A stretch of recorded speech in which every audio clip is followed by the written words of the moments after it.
Good evening, ladies and gentlemen. I would like to extend a very warm welcome to all our participants, dignitaries, and our esteemed guest speakers to the online seminar on Strengthening Maize Value Chain for the Present and the Future, organized by the IMC Chamber of Commerce and Industry. Kindly post all your relevant queries in the chat section so that the same can be addressed during the Q&A session.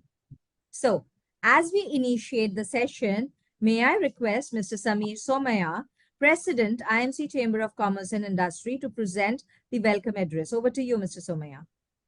Thank you so much, Selby. Good evening, everyone.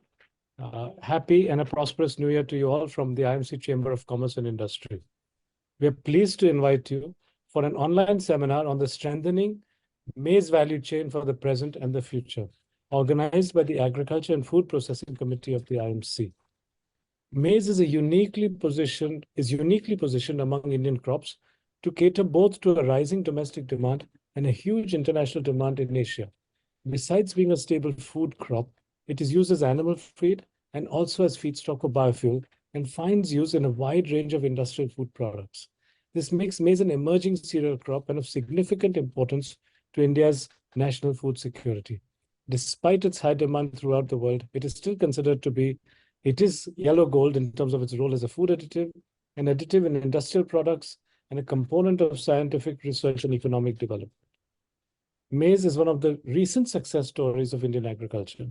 It is cultivated both in Kharif and Rabi seasons, and from 22.3 million tons in 12-13, our maize production has gradually expanded to about 34 to 36 million tons in 10 years. At the same time, the demand for maize has also increased. Maize has multiple uses as food, feed, and fuel. The rapidly expanding poultry industry uses maize as a feed, while the starch industry uses maize for producing, as what it says, starch. Additionally, maize as a feedstock for biofuel is also finding place in India's biofuel policy and in the roadmap for ethanol. Ethanol extracted out of maize is blended with petrol to reduce pressure on crude oil. Industrial use of maize helps improve the marketability of the crop. In recent years, India has been exporting 2 to 3 million tons of maize every year. However, there is a growing apprehension that land constraints, water shortage, and climate change can retard future group prospects. There is a case for boosting yields. There is an opportunity to strengthen the maize supply chain, improve efficiency, and capture greater value for the benefit of all stakeholders. Use of technology is one of the ways to impart a new vibrancy to the sector. The proposed seminar will seek to examine the current weakness of the maize supply chain and provide holistic solutions to strengthen it. Domain experts will throw light on the future trajectory of Indian maize and highlight opportunities for capturing greater value. We have assembled a great panel of experts to discuss the way forward. A very, very warm welcome and special thanks to our speakers. Dr. Sanjeev Gupta from the ADG, Oilseeds and Pulses from ICAR. Mr. Abhinash Verma, whom I know from before, ethanol expert and public policy expert, former bureaucrat, Government of India, and former Director General of ISMA. Mr. Gandharva Grover, the senior trader of Vitera. Dr. Satya Talatam, regional economist, K+S Fertilizers India. And Mr. Udesh Vij, operations head at Cargill, Director of Cargill India Private Limited. Before I conclude, I would like to say a few words about the IMC. The IMC Chamber of Commerce and Industry is a premier chamber of commerce in the country with a rich legacy spanning over 100 years of excellent service to trade and industry and commerce.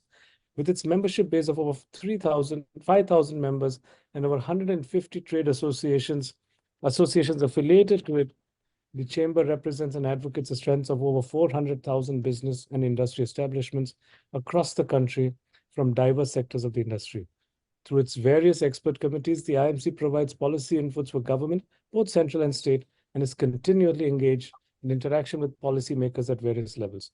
The chamber is now a cradle for nurturing young talents and promoting emancipation of women through the Young Leaders Forum and the Ladies Wing, which have become the embodiment of youth, enterprise, positivism, proactive thought leadership, and movement of women empowerment and entrepreneurship. The theme for this year is Partnering for Sustainable Growth. I once again welcome you all to this exclusive discussion. Have a great evening filled with learning and knowledge. Over to you, Asha Doshi, our chairman of the IMC Agriculture and Food Processing Committee. Thank you again. Thank you. Thank you so much. Oh, sorry, go ahead, Shani. Yeah. Thank you, Mr. Somaya. So I now request Mr. Ashay Doshi, Chairman, IMC Agriculture and Food Processing, to present the introductory address. Over to you, Mr. Doshi. Thank you so much, Mr. Somaya, and thank you so much, Shelby. A very, very warm welcome to everyone today for this wonderful panel on the maize value chain. My name is Ashay Doshi, and I am the chairman of the Agriculture and Food Processing Committee. And I'm also the director at Bloomfield Agro Products. We are a manufacturer of biological nutrients. So this seminar for me as well is extremely exciting to learn, especially from our experts that we have assembled for this. The exciting thing about this seminar is we had over 100 registrants, and I can see everyone joining by the second. And it is extremely important, like Mr. Somaya said, is because we are at an inflection point in our maize value chain, not only in maize, but in Indian agriculture. Like Mr. Somaya said, that maize is our third largest crop, and we are the fifth largest producer of maize. But also there remain significant challenges right from the input to the output side. Our yields are almost 25% of what the United States produces per hectare. And that's primarily because of various reasons that we'll delve into. And there is a huge potential to harness the whole value chain by better seed availability, input protocols, nutrition management, storage and market linkages, and public policy as well. Now, with that in mind, we've assembled what I would say is a dream team of experts to discuss on the panel today. And we have taken a value chain approach to this, right from the input side onto the output side, along with government and policy. We have structured our program so that we can have a very structured and in-depth discussion on the same. Mr. Somaya has introduced our panelists, so I will go ahead and give you a quick structure of the event today. We are going to have a panel discussion for close to 45 minutes, 45 to 50 minutes, where the experts will present their point of views. We will have a back and forth discussion on the same. And then I will hand it off to Mrs. Swati Shukla, who is a co-chairperson of the Agri Committee. She will be leading the discussion on the output side of maize. And then we will follow it up with a Q&A. And the Q&A is extremely important so that our audience can participate and interact with our experts. So please, as we go through the seminar, please put in your questions as we go. So towards the end, we'll have 15 to 20 minutes for Q&A. And that will be, let's make it as interactive as possible. So, without taking more time for the seminar, we have experts lined up. I would like to introduce the first panel. The first panel is going to be focused on the research side of it, the research input, as well as policy side of it. Joining us for the first panel, we'll have Mr. Sanjeev Gupta, who's the ADG of Oilseeds and Pulses at ICAR. He is an expert on pulses and has a heavily published scientist as well. Welcome, Mr. Gupta. Our second panelist will be Mr. Avinash Verma, who represents formerly the government side of things. He was formerly working. He was director of sugar ethanol in the Food Ministry of Government of India, and now owns his own ethanol plants. So that will be a beautiful mix of policy as well as on-ground operations. And our third panelist for the first session is Dr. Satya Talatam, who is a regional agronomist at KNS Fertilizers. So from the input side, nutrition management side, and the crop management side, we will have a good overall understanding. So to start off, I will let our eminent speakers give their words of welcome, as well as, and they have prepared certain opening statements as well as certain PowerPoint slides. So Dr. Gupta, if we can start with you, that will be great. Welcome, and over to you. Thank you, Asher. I'm Dr. Sanjeev Gupta. I'm at Indian Council of Agriculture Research, and really thankful to IMC for inviting me for this important panel discussion. I joined Mr. Samir when he talked about maize, an amazing crop, a golden yellow crop, and it's really because this crop is having the diverse uses, not only the diverse uses, this is the crop can be grown in the diverse ecologies round the year, whether it is Kharif, Rabi, even in the summer, we can have this crop. And it is a pan-India crop. I think you go at any place in the country, this crop is grown successfully. So I'd like to make presentation through PowerPoint. Whether the organizer will share the slides or I would like to share. Sure. Jayashree and Shelby, can we share? Yeah, I'm sharing it. Yes. Can you see? Yeah. Yes. So can you go on the slideshow mode? Yeah, 1 second.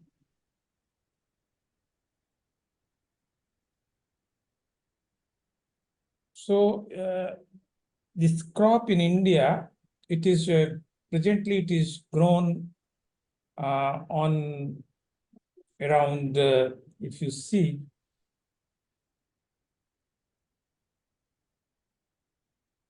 I think this is the second slide, it seems. Okay. This one? The previous one. Oh, yeah. So why we call it is amazing crop? It is because it is the crop of the highest yield potential.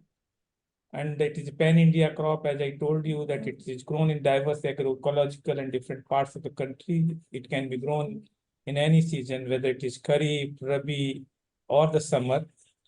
And this is the crop which require less water. And this is the crop which we can make climate resilient. As I told, it can be grown in any season. So this is the crop, we call it a wonder crop. Samir told it is a yellow golden. So maize is very important in Indian agriculture. Samir has also mentioned that it is the third largest cereal in the country to be grown, and it's grown. So next slide. So the production of the maize in India, it is close to 35 million ton at present. And then 2014, we were producing only 24.7 million ton.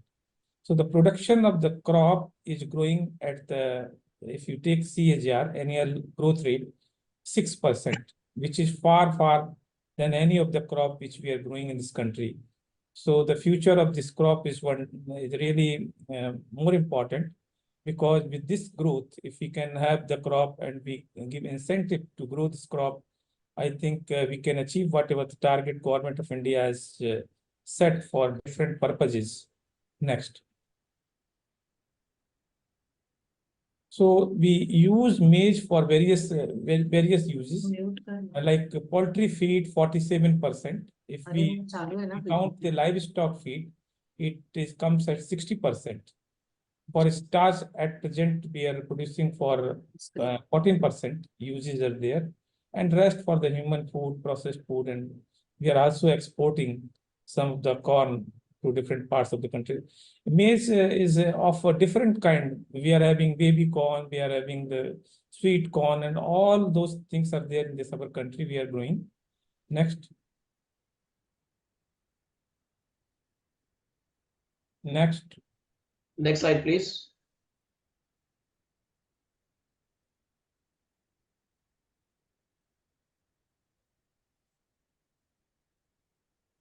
Now the government of India is focusing the maize for ethanol production. This is the new venture. And when we are talking about 20% blend with the oil, I think our targets we have set for different years, and we need additional requirement of maize by 25-26. It is close to 10 million ton. We need to make extra production of the maize. And our policy is also there that earlier we were having this share in the oil production, but particularly for ethanol production, this 95% was coming from this sugar, like sugar cane and other sugar producing thing. Now we are having projection for the 25-26 that 50% should come from the sugar yielding crops and 50% from the corn. Next. The regional analysis of maize production and distillery, if you see, most of the maize is coming from the northwestern part of the country, particularly Punjab, Haryana. So our focus is on these areas where we have to have the more distillation plant where ethanol can be produced.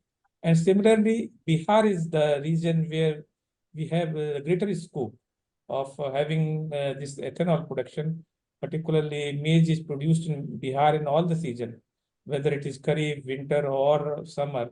So Bihar is another region where we are focusing. So the eastern and northwestern region, these are the two important regions, and not only for the production analysis, production of the maize, but for the distillery demand. Next. So this is the roadmap for maize feedstock in ethanol. We need to focus on the research because the percentage of the ethanol coming from the maize stalks or the maize grain, we need to make much more in the higher quantity. We need to produce seed for additional production of maize in the country. And for doing all those things, we have to have the partnership and linkages, and we have to scale up better management practices, because without management practices, the productivity of the crop cannot be increased. And this maize is also exhaustive crop. It requires a lot of nutrients, particularly nitrogen is more important. So we need to think of the management practices also, how to have the nutrient management. And there are certain diseases which are coming up like fall army worm, which is really creating a havoc in the country, may create also havoc in the country. So we need to think about the research for managing that diseases. So that is also important. So in that way, Indian Council of Agriculture Research, they have established one institute, long back, Indian Institute of Maize Research, and they are focusing on improving the yield potential of the crop, managing the diseases and pests, and the different uses of the maize. They are working on the processing and seed production, demonstrations, linkages with the farmers, linkages with the industry. So we have established one institute, Indian Institute of Maize Research at Ludhiana. Next.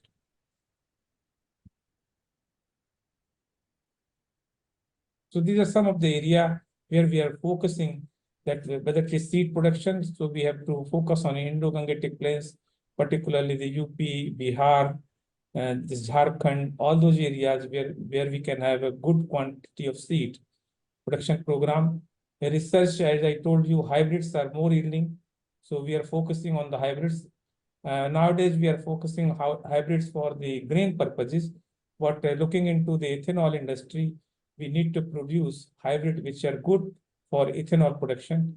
So those things are in our domain, and we are working on that. Next.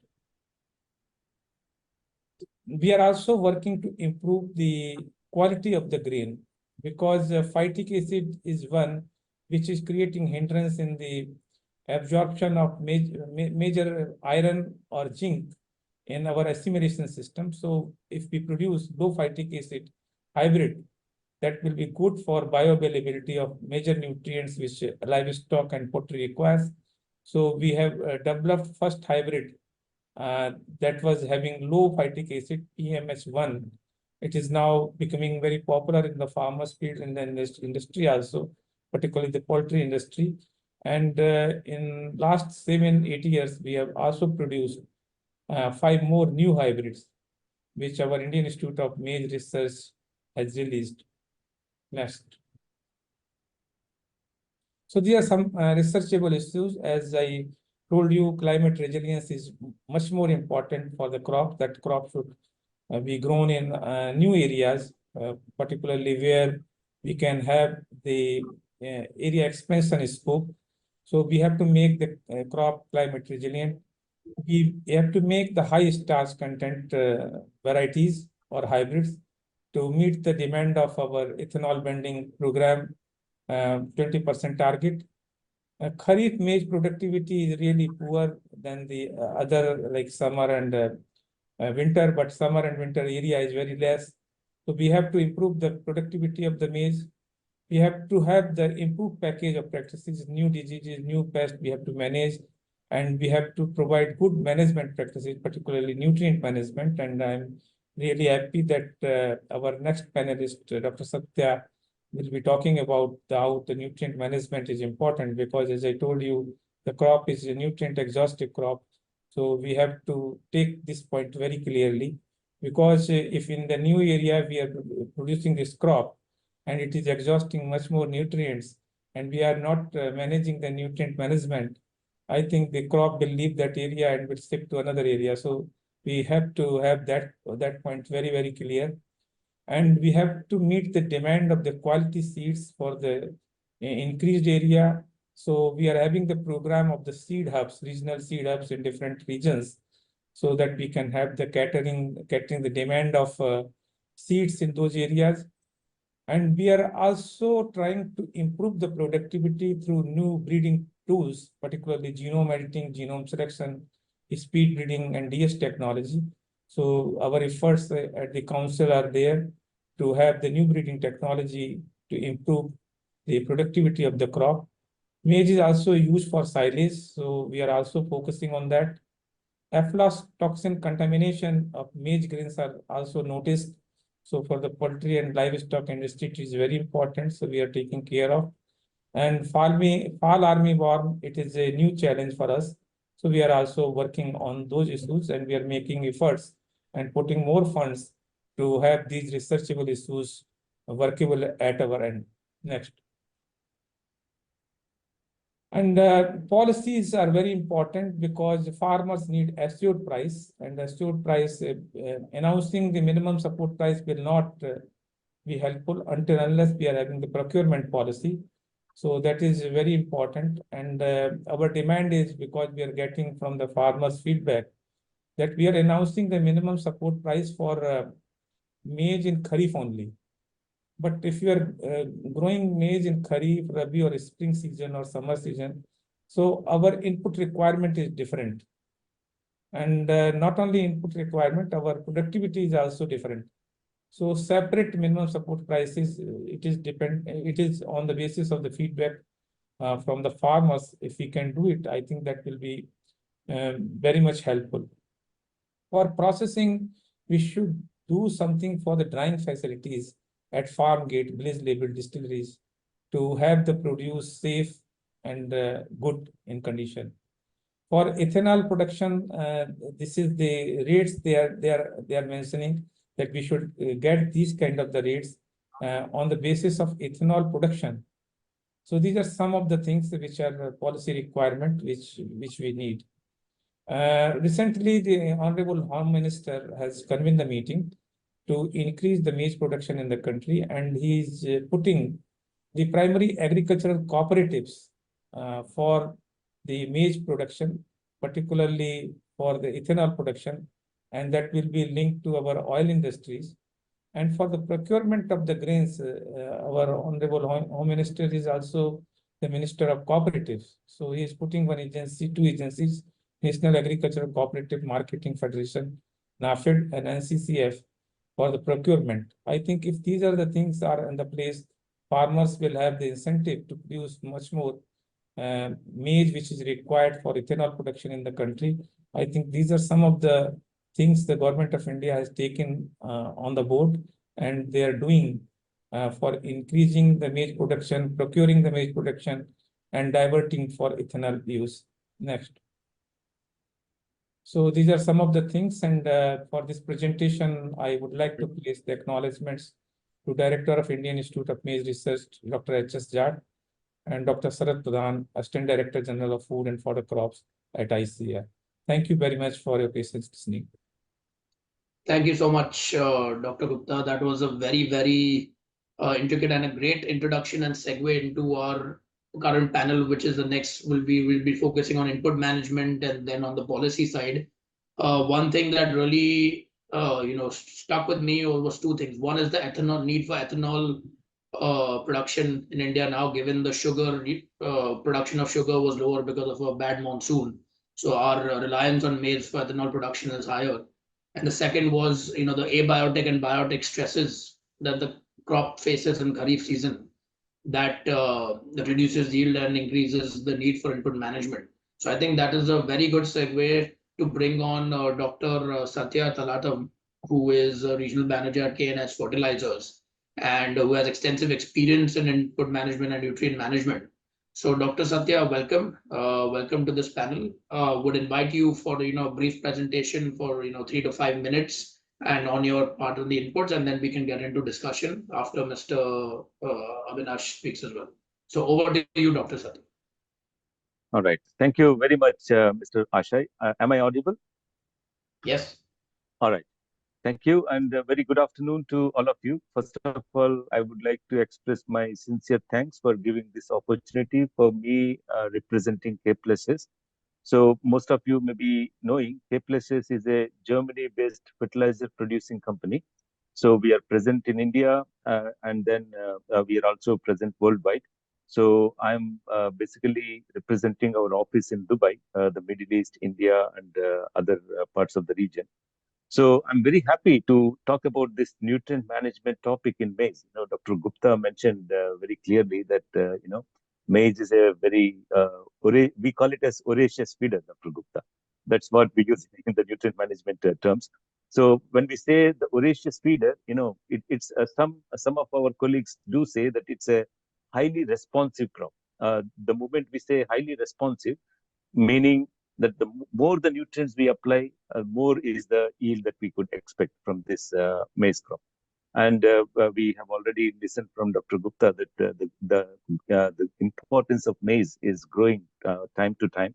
Even in our day-to-day consumption, earlier we used to prefer more on rice and wheat-based cereals, but now it is moving towards maize. Yeah, the preference is also growing. And Dr. Gupta explained the industrial importance of maize as well. So it is really important for all of us, to understand how do we improve the productivity and meet the growing demand by contributing to the overall production demand for the region or for the country. So with that with that background, I just want to show some slides, to give you some insights on how the nutrient management needs to be addressed. So, first of all, when we talk about the nutrient management in maize or maize systems, maize is not perceived as an individual crop. Rather, it is perceived as on a cropping system perspective. Let's say in India, maize is grown, it's grown in Kharif, Rabi, or maybe in the spring season as well. So it is grown in a maize wheat cropping system or rice maize cropping system, something like that. So bringing this crop on a cropping system perspective is very important to understand the nutrient dynamics. And maybe next slide, please. So when we talk about the nutrient management, we always have to relate the relationship between the yield and the nutrient application.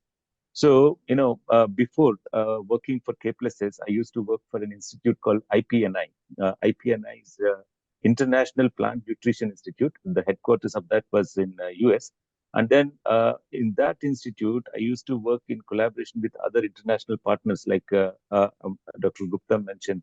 We at ICR have as a nationwide institute, the Indian Institute of Maize Research. And then there are certain international bodies like the CIMIT, International Maize and Wheat Improvement Center. And then there is one more institute located in Ludhiana called BISA, Borlag Institute of South Asia. So all these institutes are working very closely on improving the productivity and overall production demands of maize and maize-based cropping system. So what we have seen, even the World Bank says that the World Bank, or for that matter, even FCO, says that the nutrient management contributes to almost 60% of the overall production of any crop or any cropping system. So the same is equally true for maize systems here. So this graph clearly shows that there is a very linear relationship between the yield and the nutrient applications. So are the fertilizer use for that matter. And when we look at the next slide, please. So here, this slide gives us a clear indication. Like we always say that India is the fourth largest maize producing country in terms of productivity and all that. I think when we give ranking for different countries for different crops, I think one of the reason why they get into this position is all to do with the nutrient application rates. So, for example, this relationship clearly shows us that when we look at the NPK application rates in India, China, US, or France, so and we look at the yield levels. So the yield level has a close relation to the nutrient application. So higher the nutrient application, higher is the yield. So yes, it's not only the nutrients, but then the weather, the growing conditions, the availability of water, and the planting material, all other factors do contribute to the yield. But when we compare the relationship between the yield and nutrient application, we see a very significant relationship. Like the increase in yield is always associated with increased and balanced nutrient application rates. So this is the message I want to bring it here. And if we go to the next slide, please. So I want to emphasize a bit on the emerging trends, the maize trends on a global scenario. So when we look at the maize trends, one thing is the steady increase of yield. Like when we say the growing demand, so the demand is associated with three different aspects. One is the yield, the other one is the production, overall production, and the acreage or the area under which the maize is grown. So when we look at the productivity, so we see that the maize productivity or the yield per unit area is increasing tremendously. So right now we are talking in terms of improving at a rate of 65 kilos per hectare per year on a world scenario. Likewise, in the overall production, so right now, which the production challenge used to be to a tune of 10 million tons per hectare per year until 2004, which has now increased to 31 million tons per year. So that means the demand or the pressure for producing more maize has gone up manifold, right? And likewise, the same is seen in terms of area expansion. So which used to be 1 million hectare prior to 2007 has now gone to 4.7 million hectares per year. So this is the kind of uh, uh, emphasis or the importance we see when it comes to the cultivation of maize. Next slide, please. Likewise, this is I got this information, like some of the information from the Indian Institute of Maize Research. But the main message, what I want to show here, is mainly in terms of demand and production.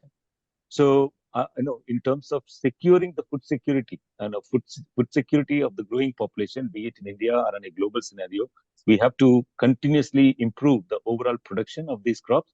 And when we look at the maize figures, so the current demand, which is like 736 million tons of maize currently produced, has to go to a tune of 1,100 or 1,200 million tons.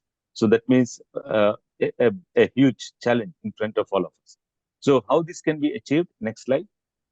So the growing demand can be, addressed by having some kind of an understanding on how this whole maize production is distributed on different areas. So some of you may be aware of this global yield gap atlas. So this is one of the database that is developed by the international CGIAR institutes, wherein when we look at the maize atlas, so we categorize the maize yields into the maize growing areas into different categories. So some areas which have a very narrow yield gap, especially in countries like North America, US, Argentina, Brazil. So there, we have already achieved to the highest possible yield. I mean to say the most possible attainable yield. But then we don't have too much of scope to improve further the yield levels to the further levels. So there, the yield gaps are quite narrow. Whereas in countries like India, for example, we do see a significant yield gap because, right now, those gaps are confined, are associated with the growing season. Like if we are growing in a winter season or in a Rabi season, the tendency for achieving yields is to a tune of 12 to 13 tons per hectare. Whereas in the Kharif season, during the monsoon season, the yields that we could grow is to a tune of 6 to 8 tons per hectare, right? So that means we do have an opportunity to bridge those gaps, be it with the management or by simulating some of the growing conditions.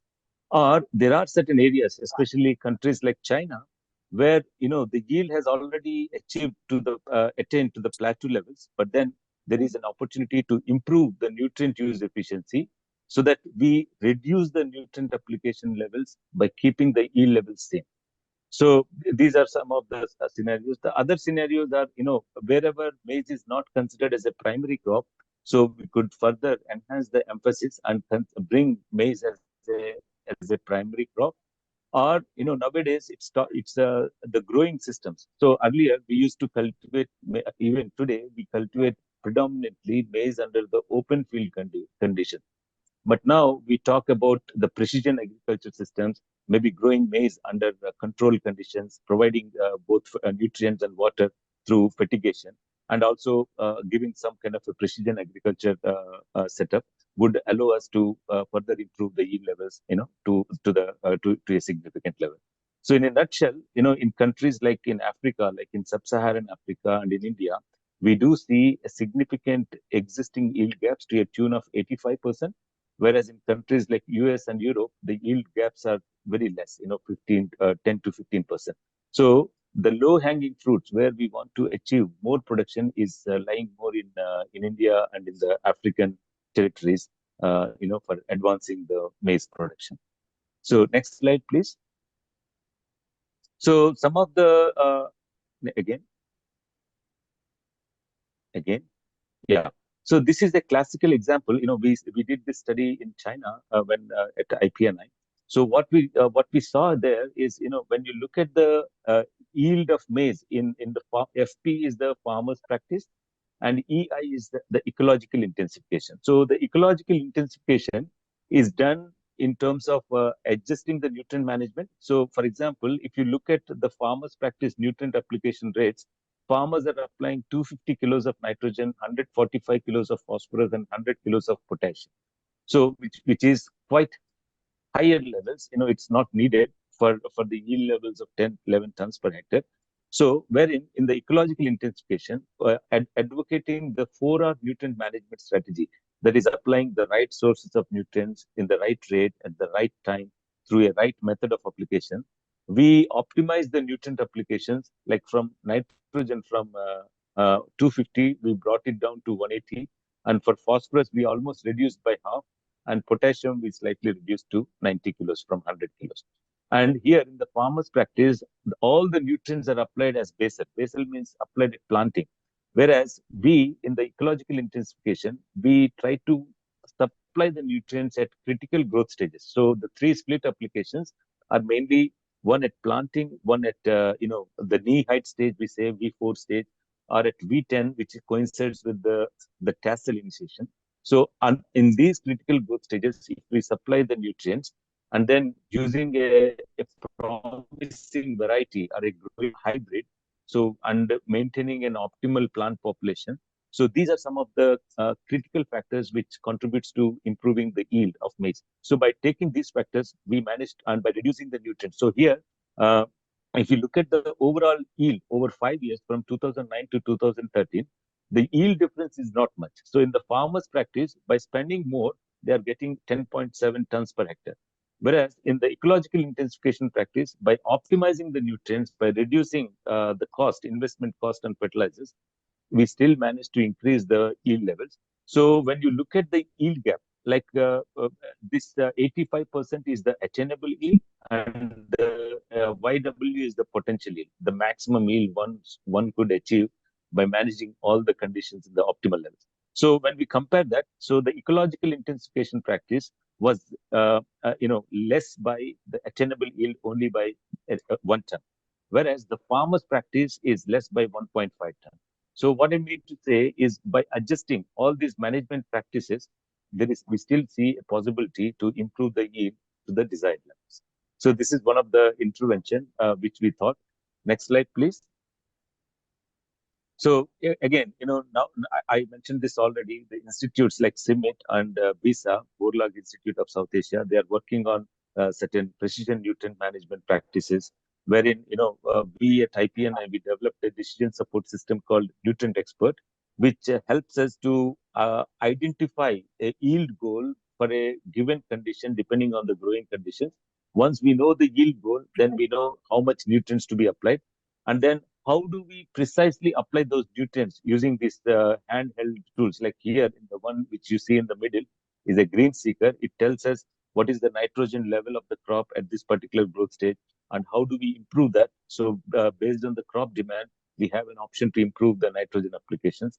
So these are the ways where we could still improve the productivity levels. Next, please.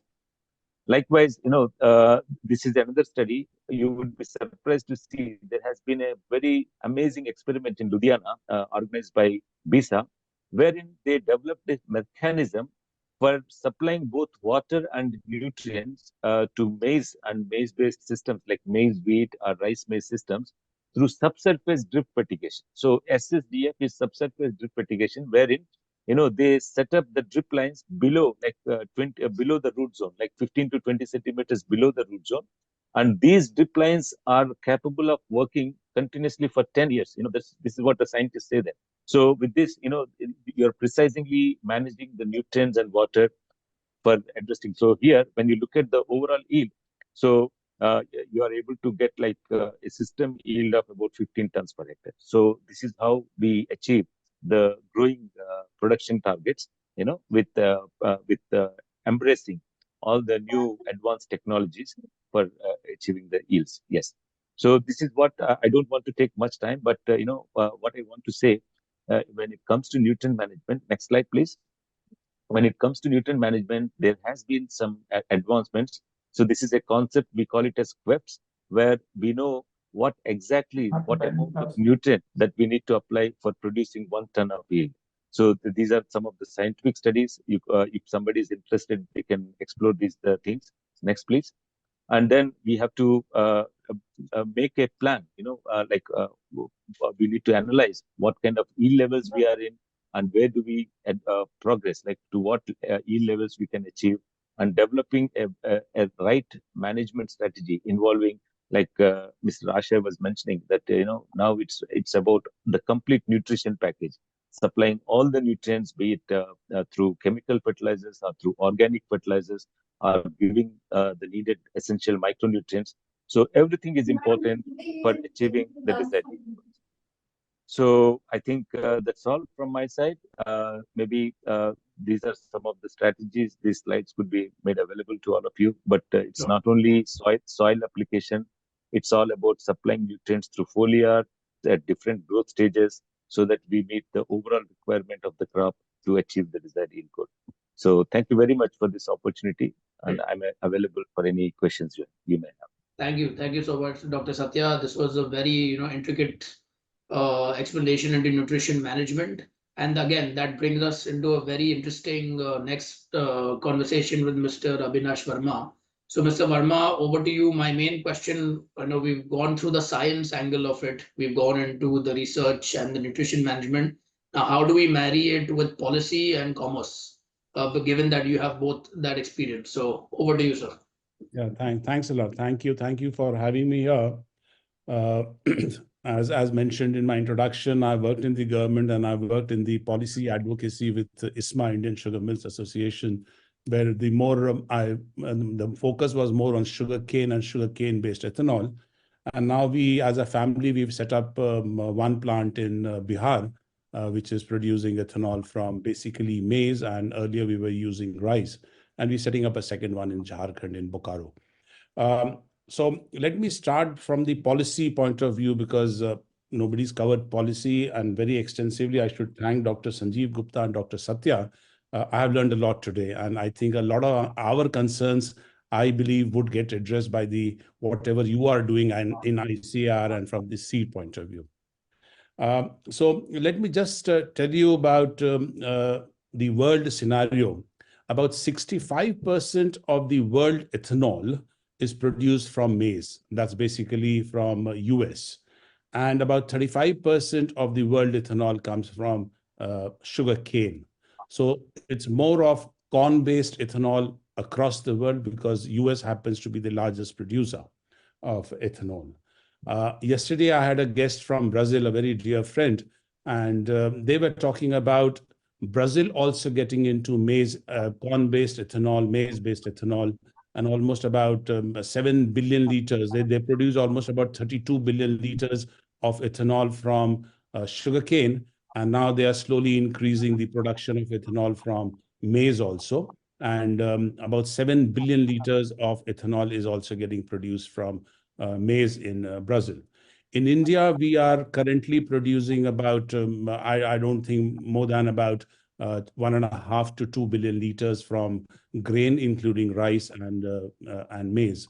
Maize is still a very, very early, I mean, we just started using maize about 6 or 7 months back because the return from the maize-based ethanol was not as good. And therefore, we were kind of reluctant in using maize to produce ethanol, and we were using more of rice. But recently, the government has taken decisions to increase the price of ethanol, and therefore, we are using more of maize.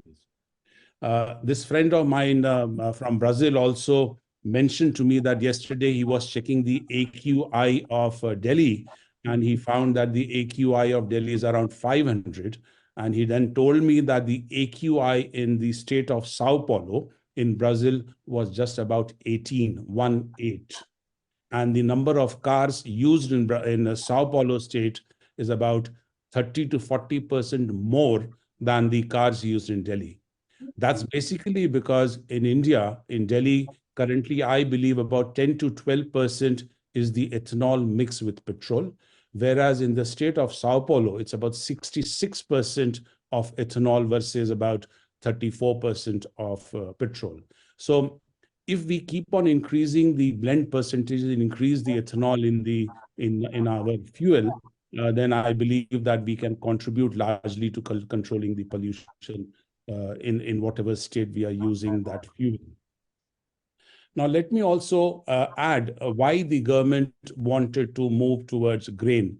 First, obviously, they realized that there will not be so much of surplus sugarcane in the country to give us enough to reach that 20% ethanol blending with petrol across the country.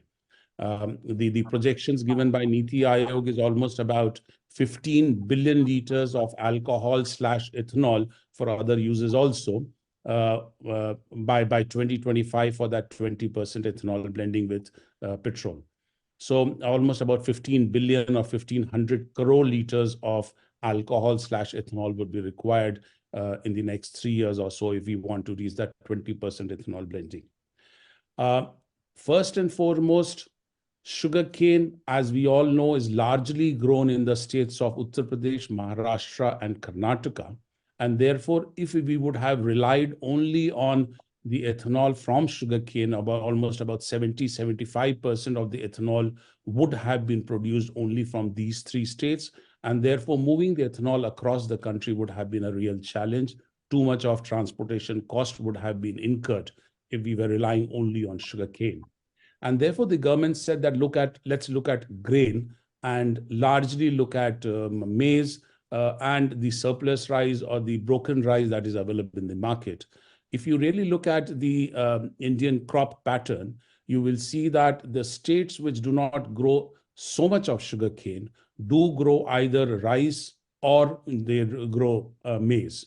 And we saw the slide shown by Dr. Sanjeev Gupta. And there we realized that maize is grown across the country. States like Bihar, Bengal, then Jharkhand, then you have the state of Assam, which grows a lot of paddy. You have Andhra, Telangana.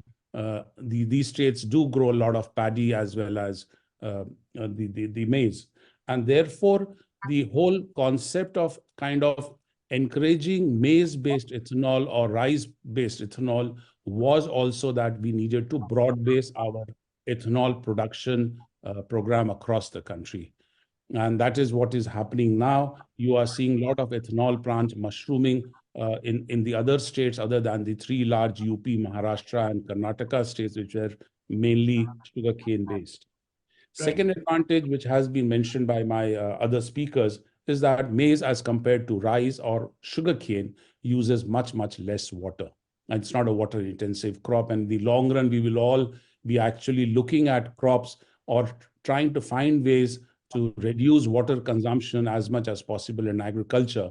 And here is maize, which can give you a similar kind of alcohol or ethanol as compared to rice and sugarcane. Now, the other factor is that sugarcane is grown in about 5 to 6 harvested in about 5 to 6 months in a year, and therefore the production of ethanol from sugarcane or molasses would be available by in about 6 to 8 or even 9 months, because you can store some molasses or syrup for some more time. But the oil companies are already struggling to get ethanol in about 3 to 4 months when you don't have sugarcane or molasses to produce enough ethanol for their ethanol blending program, because they would like an even kind of supply throughout the 12 months. And therefore, if sugarcane is not able to do the job in those 3 to 4 months, they were looking at maize or rice. Maize, we all know we can store it, we can kind of transport it over longer distances, and therefore maize is available in all 12 months as compared to, say, sugarcane. The other advantage that the government realized, and I think we have all covered it by the other two speakers have mentioned, there is a huge potential in maize increase. Without increasing the acreage, we can increase the yield. And therefore, if we are able to increase the yield, we can actually take care of the requirement of the ethanol manufacturers in the next couple of years. Just to give you the numbers, if we are looking at about 34 to 35 million tons of maize production in a year in India, and with a yield of about 3.9 tons per hectare, as mentioned by Dr. Sanjeev Gupta, if we are able to do at 34 million tons at 3.9 tons per hectare, if we are able to increase that yield from 3.9 tons to, say, 5.5 tons per hectare, we would increase our production from 34 million tons to somewhere about 54, 55 million tons per year of maize. Without increasing the acreage, we can achieve that kind of production. Now, what is the quantum of ethanol that the oil companies would require by 2025 for that 20% ethanol blending? The Niti Aayog has mentioned, as I mentioned just now, that about 15 billion liters of alcohol / ethanol would be required for that 20% blending. Out of that, they've said almost about 49 to 50% would come from the grain-based sector. If I only talk about maize and without really talking about rice being used to produce ethanol, because in the long run, I don't believe that rice will be the source for ethanol production. Maize will be the more reliable source and a long-term strategy. And therefore, if we are going to look at maize to give us that 7 billion liters or 7.5 billion liters of ethanol at about 380, 390 liters per ton of maize, if I translate that, we are looking at about 18 to 20 million tons of maize for that production of about 7.5 billion liters of ethanol. And as I mentioned, if we are able to increase the productivity from 3.9 tons per hectare to about 5.5 tons per hectare, mathematics will tell you that we will be able to supply or produce enough maize for use by the ethanol manufacturers and produce about 7.5 billion liters for that 20% ethanol blending by 2025. Now, I very strongly believe in one concept, is as mentioned by my earlier speakers, is that we need to support the farmers with better pricing. And how can we do that? We cannot have industries far away from the farm and expect that the farmers will benefit. Yes, the farmers will get the price, but that may not be as remunerative or as great if the industry actually is set up right next to the maize growing farms. Now, I have been in the sugarcane sector for pretty long, and we have seen the example of sugarcane yield growing in the state of Uttar Pradesh. Uttar Pradesh, I think about 5 to 6 years back, was able to produce about 6 to 7 million tons million tons of sugar every year. And currently, they are able to produce almost about 12 to 13 million tons of sugar every year without increase in the acreage by only investing in the crop and improving the yield. And that is what I believe, that if the industry partners with the farmers, gets into supporting the farmers, as mentioned by Dr. Satya also, that if the industry is able to get these ideas, what Dr. Satya was mentioning is nurturing, giving the right kind of nutrients, kind of hand-holding with the farmers with the right kind of seed. The sugarcane industry really gets into giving the right kind of seed to the farmers to improve the yield. If the ethanol manufacturers or the ethanol industry does that, let me tell you that the maize will be a very, very important source, and it will grow at a very fast pace, because there is no buyer currently as good as, say, the other grains like rice or wheat, which FCI buys at the MSP. The farmers of maize struggle to get the MSP, but sometimes, and now that the ethanol, like for example, if we have set up our ethanol plant in Bihar, we are paying much more than the MSP to the farmers. The MSP is about, I think, 2,100 or so per quintal, and we have recently bought maize at the price of 2,300, 2,350 per quintal of maize at our factory gate. So that is what the industry can do. However, there are challenges, and I'll quickly finish with my challenges. Some of the challenges I see are being addressed by ICAR as well as Dr. Satya also. The first challenge is the moisture. And the moisture, that if we get a high moisture maize at our factory, it clogs our factory system. We do not get enough yield, and the efficiency of the factory really goes down. Anywhere more than about 13 to 14% of moisture in the maize creates problems for the ethanol manufacturers or any factory. And therefore, we have to find scientific ways, instead of really drying it on the roads, can we find scientific ways of reducing that moisture as much as possible? The other issue which is coming up is aflatoxin, which is slightly higher in the DDGS that we produce, which goes for mixing for the poultry feed or animal feed or cattle feed. That aflatoxin is a concern, and I just saw that ICR is really looking at finding ways to control that aflatoxin so that the DDGS users don't find a problem there. The last and the most important is to have a very dynamic pricing for ethanol. It's very good to say that the farmers should get a remunerative price for their produce, but if that remunerative price keeps going up and our ethanol price, which is fixed by the OMCs or the government, doesn't move in tandem, then obviously we get squeezed, and then the ethanol manufacturing will not really remain profitable and viable. So these are some of the words. I don't want to take more time because I think we are already running behind schedule by 15 minutes. That is all what I had to say from the policy and as a user point of view. Thank you.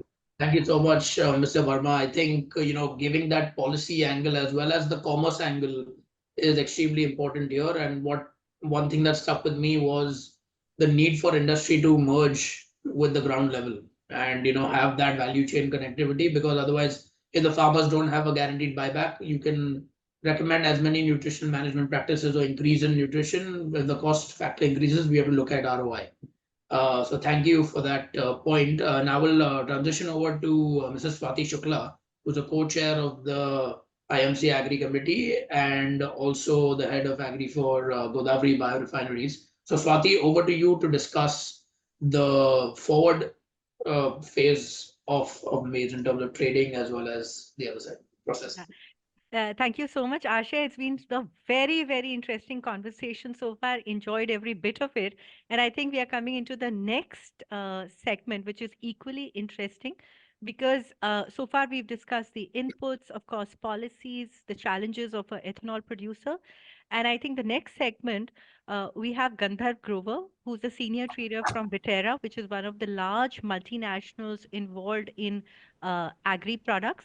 And he's going to talk to us about the supply and demand currently for maize, the price trends that he sees right now, the triggers, also the things to watch out for in the short term and the long term, which could impact maize prices. And we've got Udesh after that, who's from Kargil. He's the operations lead, and he's going to tell us about the challenges that a starch producer faces in using maize as an input. What are the challenges that are there?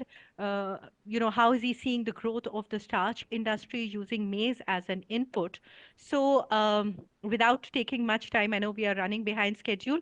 Over to you, Gandharv. I know you've got a lot to speak. It's a very interesting topic, but I would request if you could keep it uh, max 5 minutes, please, so that it gives a chance for everyone to ask questions. And then we'll move to Udesh. Okay, that's great. Thanks a lot to everybody, all the panelists before me, Swati, and of course, Mr. Vij, everybody. If you could just switch on the presentation, it would be really nice, and I will quickly. All right, I'll do it.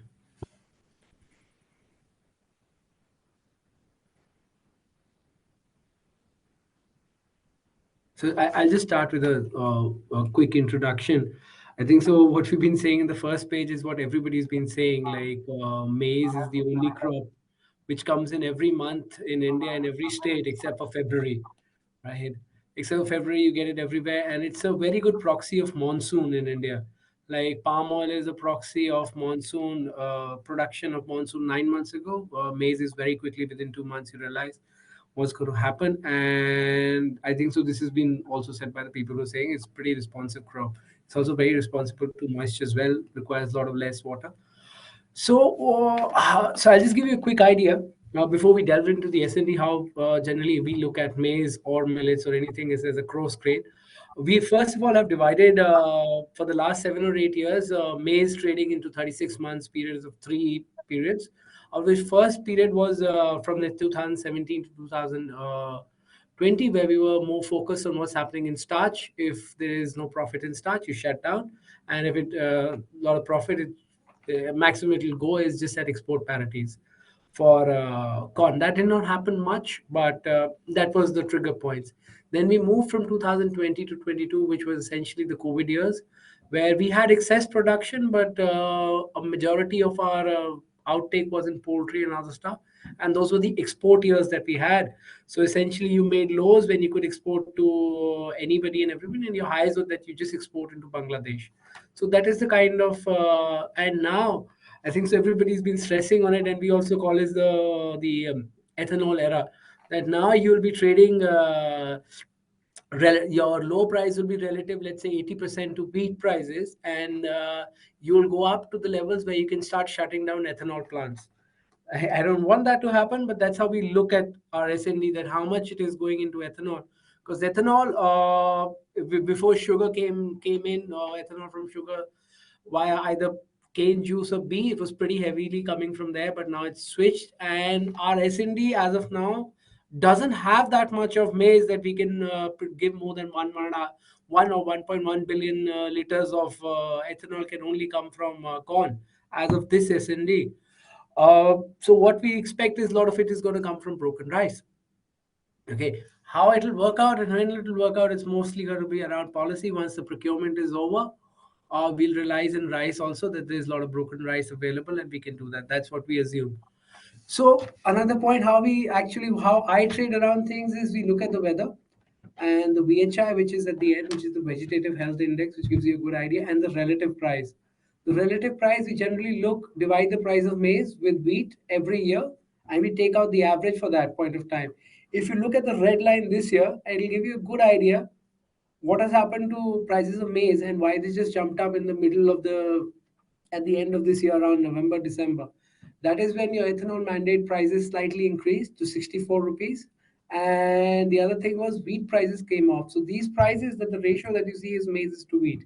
It just goes on to show that maize competes with wheat and millets on the purpose, like for wheat mostly because it has to fight for space in Bihar, UP, and other areas to sowing, and also on the livestock demand, which is on the farm level, and it fights with millets in the summers. So it gives you an idea. The relative price gives you an idea. So generally people talk in absolute terms that wheat is 5 rupees expensive than maize, so maize is too cheap. But what if everything is at 50 and 55? That's just 10%. We eat and grow in relative terms. So essentially, that's what inflation does. Can you just move on to the next slide? And I'll just, so this is what has happened in wheat prices. So essentially what we looked at was the prices of wheat should remain around 25 to 2600 or 2400 to 2600 for Delhi. For the next MSP period from April to June, there could be some pressure in June once the elections are over and there's procurement is just coming down because you procure in April, May, and June. And so essentially, it tells you the low of the maize is gonna be 80% of 2400, which around is 20-21 rupees at origin. And the other point that you get is Tamil Nadu is trading 4 rupees, 24 rupees. So essentially, maize is not going to be cheaper than 21 in Bihar. So the range that you have for Bihar is 20-21. I have given it another sentence, but I'm just quickly doing it so that just gives you an idea about your risk perspective rather than the thought behind it. So if you can just move to the next slide. Yeah, so this is our SND. This is our supply and demand. Essentially, the principle is never to buy when it's completely red. Buy when it is green, which means stock to usage ratio is how much stock you have and how many months will it last with you at that point of time. Uh, it's something which is very very easy for a commercial side to understand it. And I realized just like I couldn't understand a lot of chemistry in fertilizers, so I will just go ahead and just explain a bit what it is. So generally the rule is you should buy when you think it is the loosest month, because that is when it is loosest month, you know, you're at the bottom of the curve and everybody is bearish that the price will go further because this is loose, but the price is already put in. So you wait for a bit, you start buying, and then you go. So the point is always buy in the loosest month, never buy in the tightest month, because that is when everybody's bullish, the prices have already done their job. And if you look at it, when the tightest months, if you look, and these years are actually oxep years. So essentially they are not wheat years, they are more near to rice years. So if you can look at it, when your tightest months were there, and you would see that there was a drop. And okay, let me zoom in. Like the end of 2022 is when we had our tightest stocks, and we're still getting in, and that's when we saw the sell-off before the ethanol mandate came in. And I still remember Tamil Nadu prices went from 24 to 19 within a week of 2 periods. 2 weeks. The similar thing happened in 2020 as well, where your prices moved in Jan Feb before COVID, and they went from 20 rupees to 14 rupees. The people call it an inverse. It's an unhedgeable commodity. Always remember that. So you have to always look at basis wheat, how much discount it can go to wheat discount. Maximum it will go to discount is 75%, 25%. After that, it's a buy. Even if you have to pay a carry or anything, because in India, the biggest hedge is the government of India, which always ensures that the farmer makes more money than what they did last year. They have to, farmers, half of their family is going for the war, so they really want the farmer to be happy. So FCI and then all the programs and everybody is ensuring that the farmer does well, FCI and NAFED, and that's something which is great, what they're doing with ethanol mandate. What I see, ethanol mandate is nothing but a new form of FCI where the government is able to give more stuff to something which is so value add, like energy safety. Come to think of it, if crude goes to $100 again, $120, that means we are actually buying our crude at 72 rupees, petrol. Now we are giving 10-15 rupees, but something to the farmer and the distiller, because he's also running some risk, right? There we actually have to send it out. So that's the whole situation that we look at it. But the situation is always clear. Buy when it's the greenest, sell when it's the reddest. So it's a bit contrarian that you're buying when it's the tightest, and you're selling you're selling when it's the tightest, and you're buying when it's the loosest. Because things will only get tighter or looser the other way around. So this is just a graphical situation of the same thing. Can you move to the next slide? Okay, so this is what maize prices in Bihar are there. So if you look at the green line, it shows the export era, maize export era lows when it made in 2020. That is when we started exporting from Bihar to South India, lug it up down and exporting into Vietnam. So that's why we went to to 11 and 14 rupees in the middle of lockdown, right? When there were less arrivals as well. And if you look at the red line, that is the era of, which is slightly above it, 11 to 14, that is the era of starch, which was 2017 to 20. And now the orange line, which you see, the straight, these are horizontal lines. This is where you are supporting the ethanol mandate, that this is the maximum discount it can go to wheat, and no ethanol and rice. Essentially, wheat and rice also have the ratio, which also gets input into it. If you want, I can elaborate into it, but I think we have paucity of time. If you can just move on to the next slide. So what we do out here is, White doesn't do much of, unlike Cargill or anybody else, we're not big into production or usage of maize for starch or feed or anything. So what we do is, instead of, we talk to the farmers, but we rely a lot on satellites, right? And the NOAA, which is a US agency, and their Star Nesdes is another agency of theirs, gives out for every state, every crop, every part of the world. So if you're scientific enough and you take out this data every week, so essentially the data is very up to date, but they keep changing it 4 weeks ago. But if you lick the line which is incomplete, you know you got the worst crop in the last 5 years. So in Karnataka, even if we are not in the middle of a field and running a starch plant like Udesh ji is, we had some clue that the Karnataka crop was under a lot of threat. So sometimes you just can't go short or can't sell it further. So I think so the best thing that you can look at is, has the prices, especially wheat prices, gone up by 30-40% in 1 year. That gives you an idea that next year is going to be a sideways year, because government will manage the inflation lower. And if you look at lower crops, then you know the ratio is going to be there. So essentially VHI, wheat price inflation, is how we trade.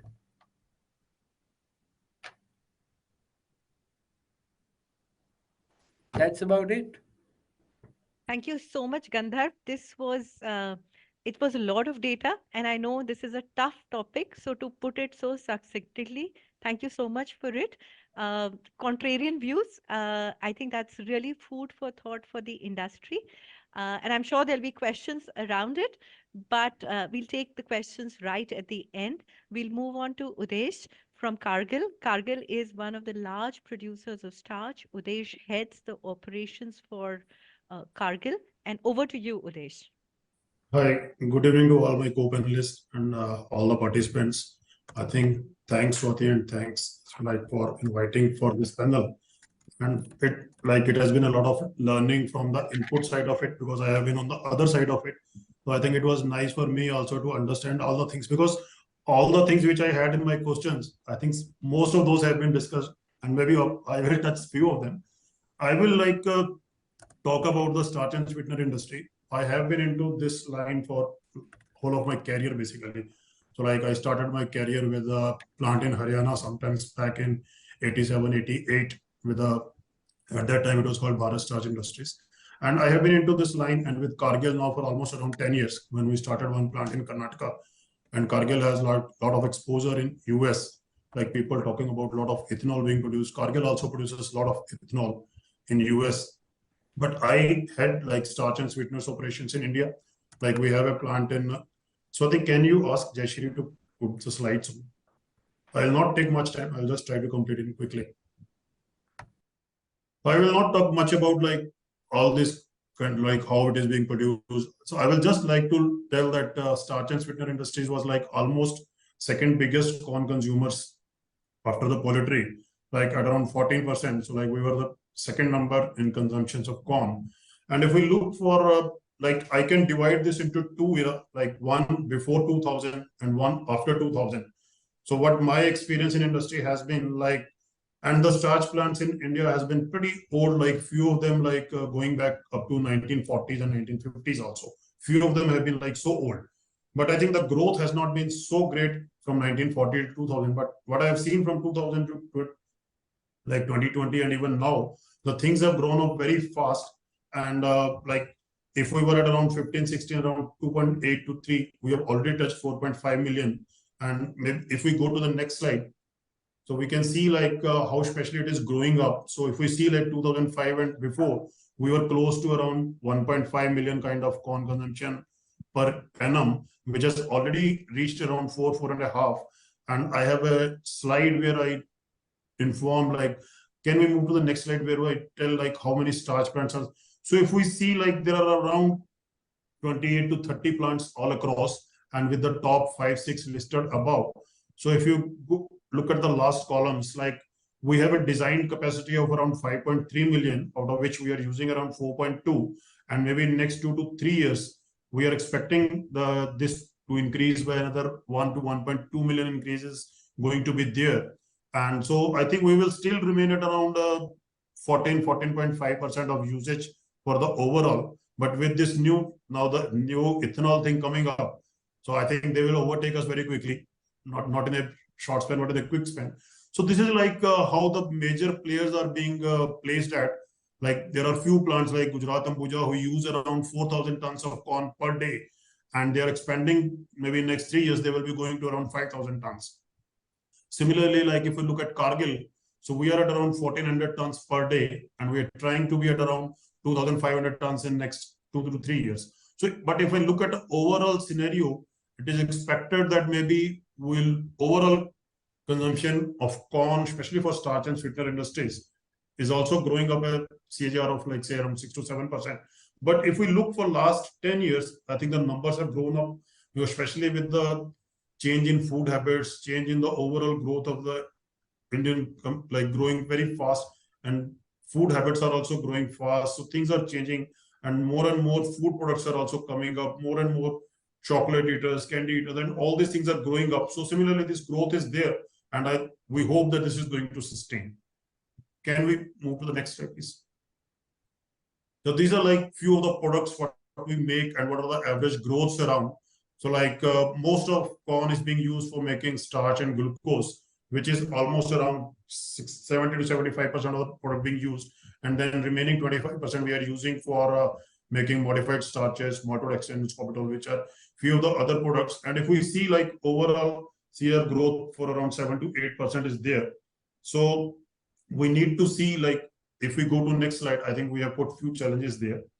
Okay, so these are like how we are growing at a rapid pace. Like, we are looking for usage of our products into different categories, like where we are looking for new applications, where of course we are looking for replacing sugar in a certain level, like for a bakery, confectionery, and Indian sweets. We are trying to see, like, how we can work around that. Then we are working for modified starches for textile paper. So this is like how our products are growing, and how we are foreseeing like 10 to 12% corn consumption increasing up. So like moving from, say, 4.2 to 4.5 to around 5.5 million ton of consumption per year. So can you go to the next one, please? So these are like, okay, I will not look at, a lot has been discussed about SND and ethanol being coming up and need of around 10 to 15 million ton. I think Dr. Satya has already spoken about how yield can you be the previous slide, please? So like, especially like few things which impacts us also as a starch and sweetener industries, as Mr. Vinash was telling about, was a moisture part of it. So like one part is like blocking the whole plant, and maybe other thing is like it is very difficult to store corn also if your moistures are growing more than 14. So like we need to see some artificial ways of drying up corn instead of what we do as of today. So I think these things will improve. So what I was looking for was how we can improve with respect to FND. I think people have also talked about aflatoxin. Similarly, it holds for moisture also. Yield, I will not talk much. So I had like few specific requirements for starch and sweetener industries also. Maybe if government or if the R&D scientists can help. Like I know like people doing it in US, especially they work for improving the amylopectin and amylose part in the seeds so that it can be more specifically it can become more friendly for starch industries by improving the starch yields. And it can help us by, like, suppose if today I'm getting, say, starch yield of around 69, 70, and if we can go up to 73, 74% by improving these things. So these things can be more specific for starch industry, but overall it impacts our total SND also. And like price volatility, like everybody has told that these are a big major factor, because starch industries also is not a big contribution players, but of course like volatility is a big player, and we need to be like very specific that it should not become too high and too low. And maybe one thing was like everybody talked about like how the low acreage farmers and all those can be helped around. One other food for thought was like maybe I think 4, 5, or 7, 8 years back, some GM modification thought process was also there. So like especially with the food processing industries growing up so fast, and we are importing a lot of GM like products from outside to sell. If something we can thought in those lines, so maybe Cargill with its expertise in US and other places, maybe we can work something on those products which we are importing as of today. May not be a big volume as of today, but I think the way things are growing in food sector, I think this can be another food of thought in near future, not immediate, but in near future. So I will not go into our products and all, and I will stop here with these few challenges what we as a starch and sweetener industry feel. Of course, these are like few of our co-products and products what we make, like making germ, which goes for oil industry for making edible oil, gluten meal, which goes for poultry and feed also, and corn gluten feed, which goes for feed. Then we have different products, drying starches, maltod extremes. Then we have different lines and glucose and other stuff which are going around. So I will not take much time into this. And these are like where our co-products go basically, especially for poultry feed, cattle feed, livestock, pet feed, weed control. One last thing was, I think Dr. Sanjeev has talked about aflatoxin. So we also get impacted by it because with a lot of our products going into food where they are very particular, and especially with the livestock and poultry, so like where they are very much focused on aflatoxin. So I think if we can improve on that also, that will also help like sustaining starch and sweetener industry. Thank you, Swati. Thank you very much. Thank you so much, Udesh, and thank you so much, Gandharv. Ashay, I see we have a whole bunch of questions which have come in. And before we move on to the questions, I I was just thinking, hearing through all these presentations, that it seems to be a wonder crop, less moisture, so many users, and every user seems to be looking at growing rapidly, whether it's the ethanol industry, whether it is the starch industry, poultry, of course, we know is growing. So is the only solution resting in improving yields, or otherwise, how will we ever maximize the potential? Because land is limited in India, that is not growing. Demand is growing, India is growing. So it'll be really interesting to see, to get the inputs of the panel on how can we fulfill it, because it'll be a pity to have this kind of demand and everything being imported to fulfill the demand. So any thoughts around it from, this distinguished panel? We can have Dr. Satya, Mr. Verma, and Mr. Gupta's video also on. Shelby and everyone, if you can turn on their videos, they can also, chip in with the information. So, Mr. Verma, I think you would like to unmute yourself. Can we unmute? Yes, I've got unmuted. So I'll answer that, Swati, in two parts. As I mentioned, number one, obviously, the first objective in any country worldwide would be not to increase acreage so much, but grow vertically by improving your yield. In India, the yield is just about 3.9 tons per hectare on an average. Some parts of the country get 7 to 8 or even 9 tons per hectare, like Bihar. Other parts of the country, like Rajasthan, gets about 1.5 ton per hectare. Could be the season pattern or something like that.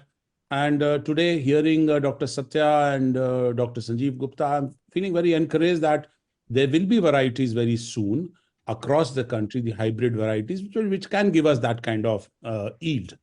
Now, the world average yield is about 6 tons per hectare. We are struggling at below 4 tons. Our neighboring country, Pakistan, gets about 5 tons per hectare. So nothing really stops us by investing in improving the yield.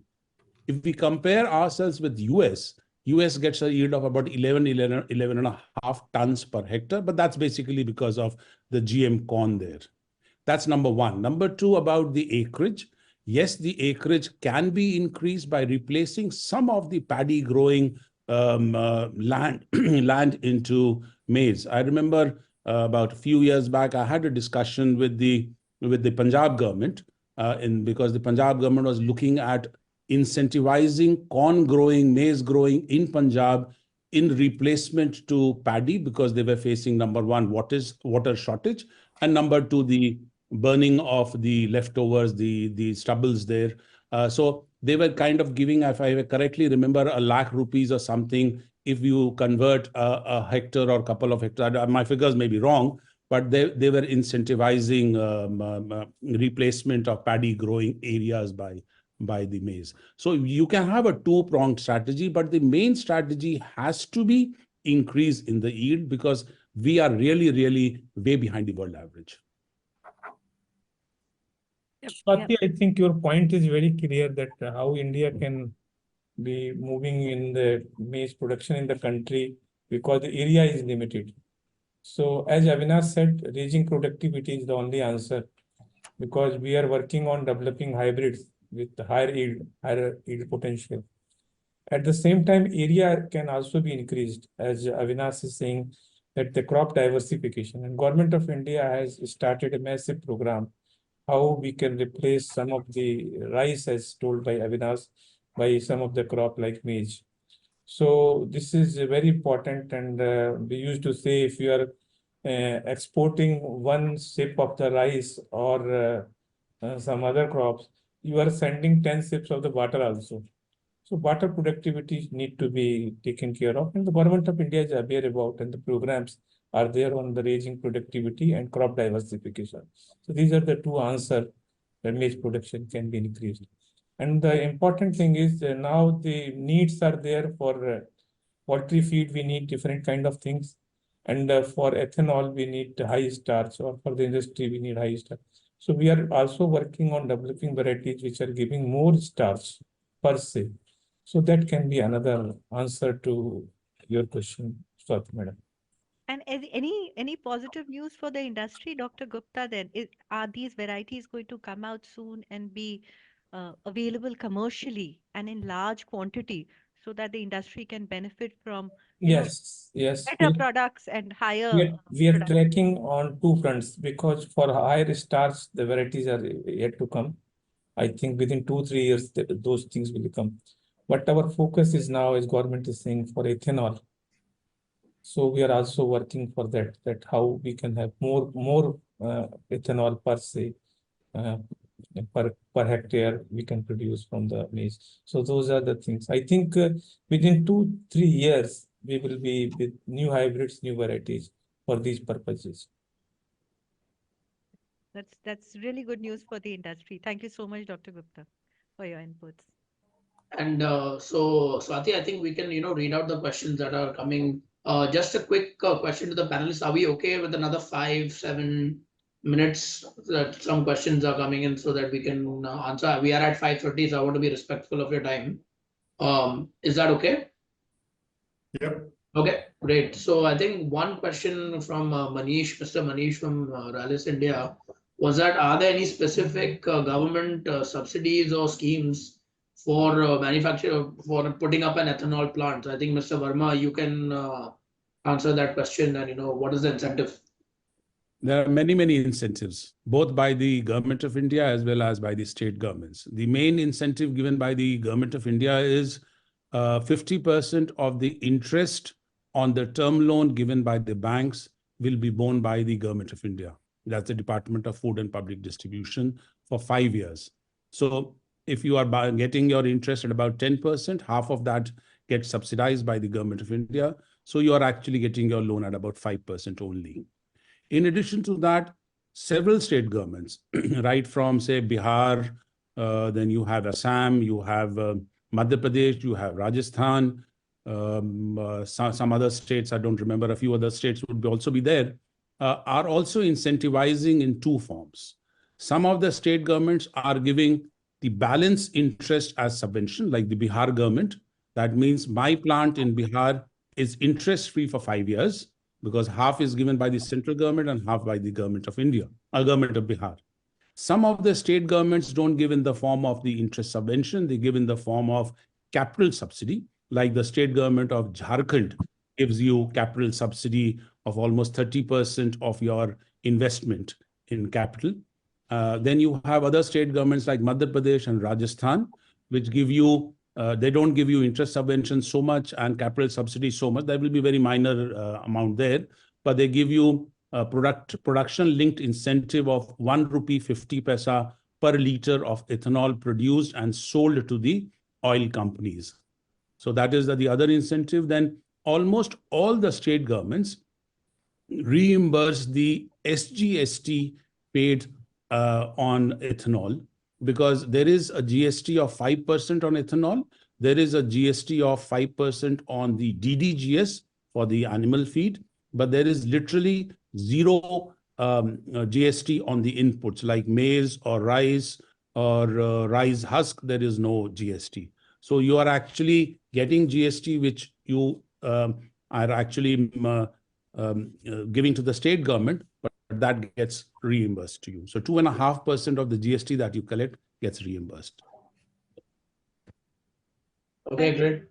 I think one question which is popping up asked by 2 or 3 people that is there any specific maize quality which is there specifically for ethanol production? Dr. Gupta or Dr. Satya, anything that you have? Any answer to that?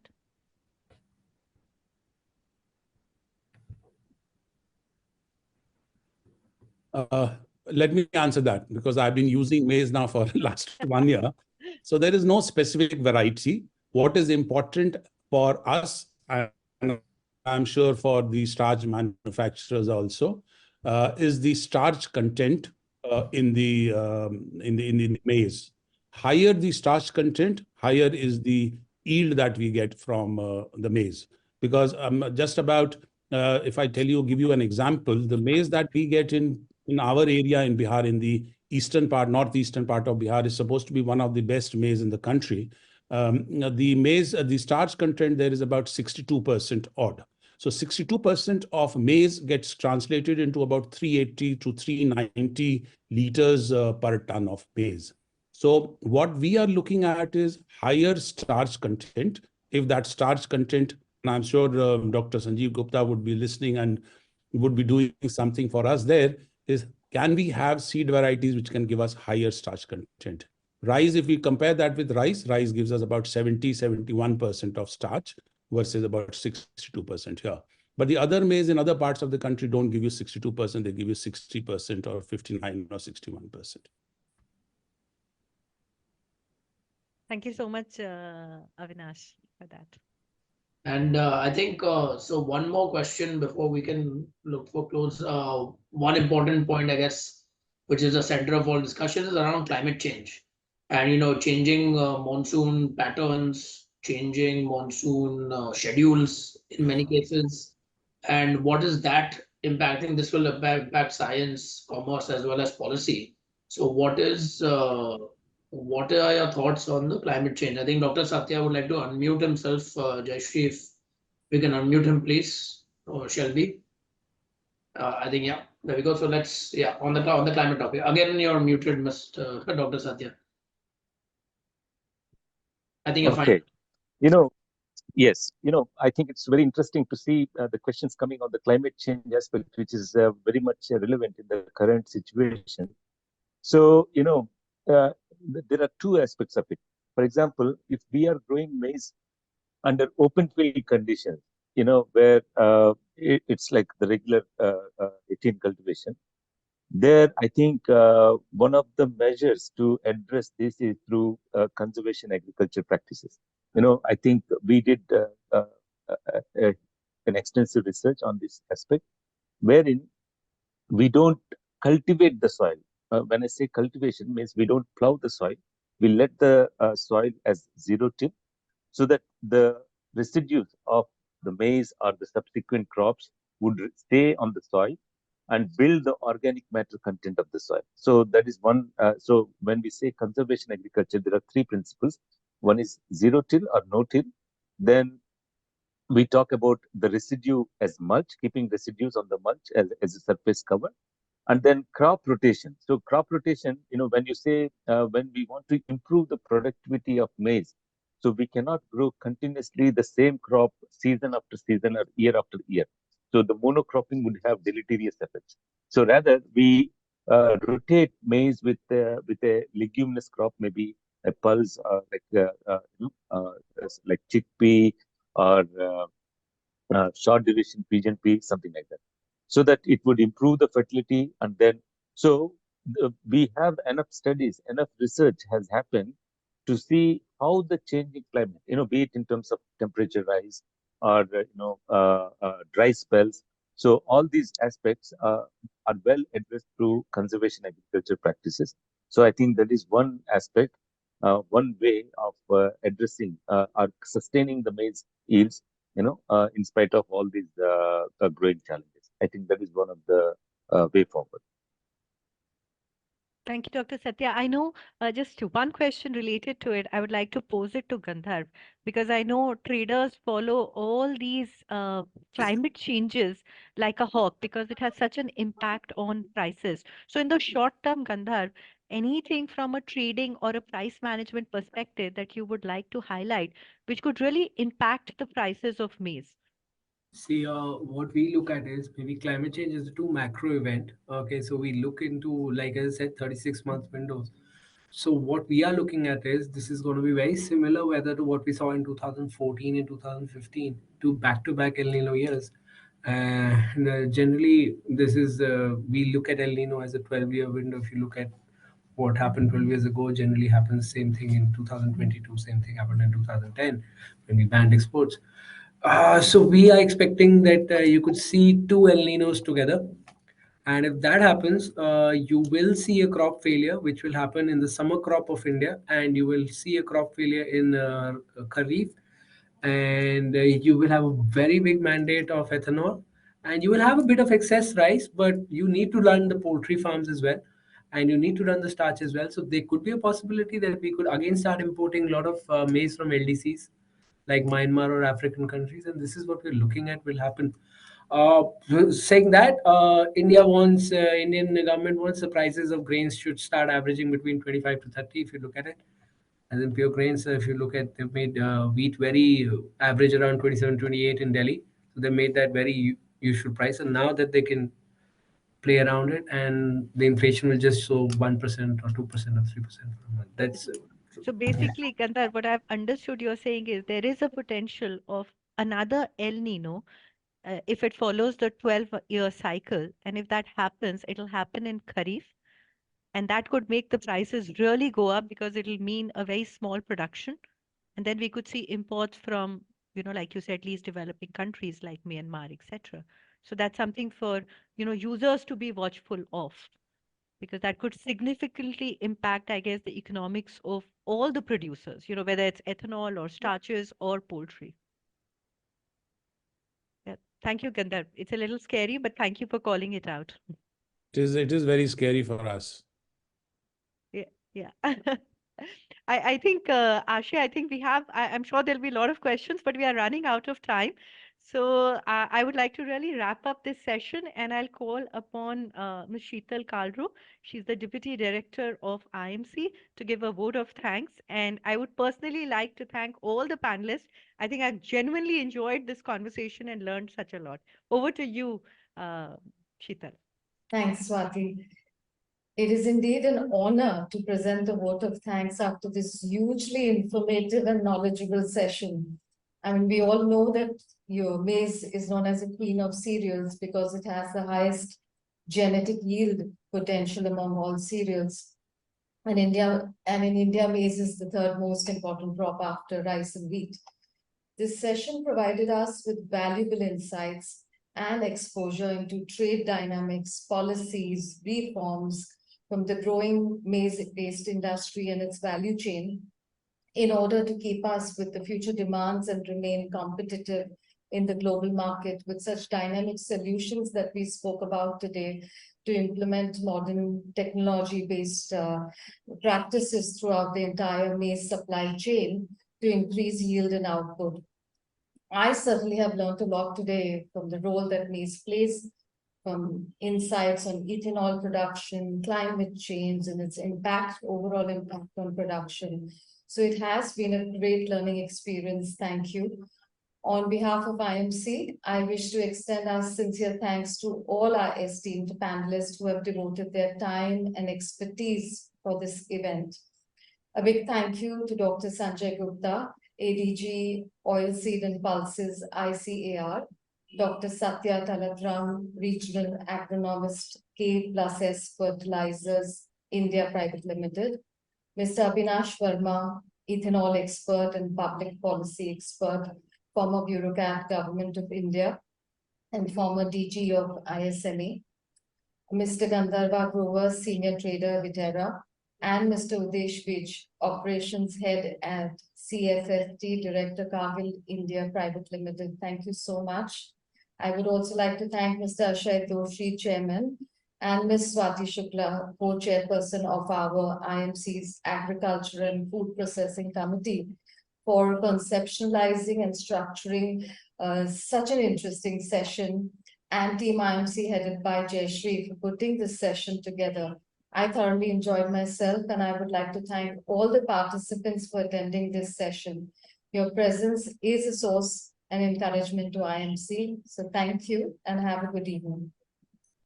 Thank you very much. Thank you. Thank you. Thank you very much. Thank you. Thank you. Thank you.